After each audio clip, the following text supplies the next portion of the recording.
Hello everybody, Steve Rifkin from Berkshire Hathaway. I give you all these numbers every week. New listings, how's the inventory, absorption rates, but what does that really mean to you? I have a friend, a client, who owns 3 investment properties. He owns his own house. He's always asking me, how's the market? But what does he really want to know? He wants to know, is my equity safe? And with what's going on in Southern California right now, I'm here to tell you, in the communities that I serve, yes, your equity is safe. Last week in all of Los Angeles, there were 243 new listings, but there were 243 properties that got absorbed, went under contract. We did not add one piece of inventory to the already extremely low inventory. Despite interest rates tripling, going from 2.5% to 8% now, we actually went up in the city of Los Angeles 6.7% year to date.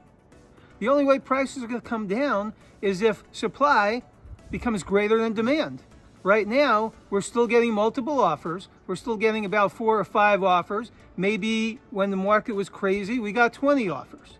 But there's still more demand than supply, and that's why prices are staying up.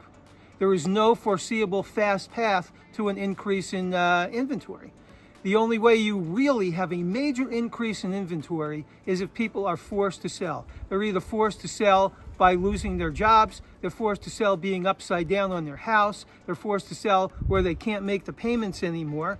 And right now, you have over a third of homeowners, they own it outright. They have no payments, they own their house. 2/3, a little more than 2/3, have at least 50% equity in their property. So as far as people being forced to sell because they're upside down or they have problems, that's not going to happen. As you've been seeing in the news, unemployment is at all-time lows. So people aren't losing their jobs in record numbers, forcing them to sell. So that's not going to happen. And the builders aren't building. The builders are like OPEC. OPEC only produces a certain amount of oil to keep the demand up. The builders are only building a certain amount of houses so their prices can stay up, so they can make the money, so they don't flood the market. So I don't see anything in the near future that's really going to increase this inventory that can make supply be higher than demand. If you guys have any thoughts on this, leave them in the comment. But right now, if you are a homeowner, your equity is safe.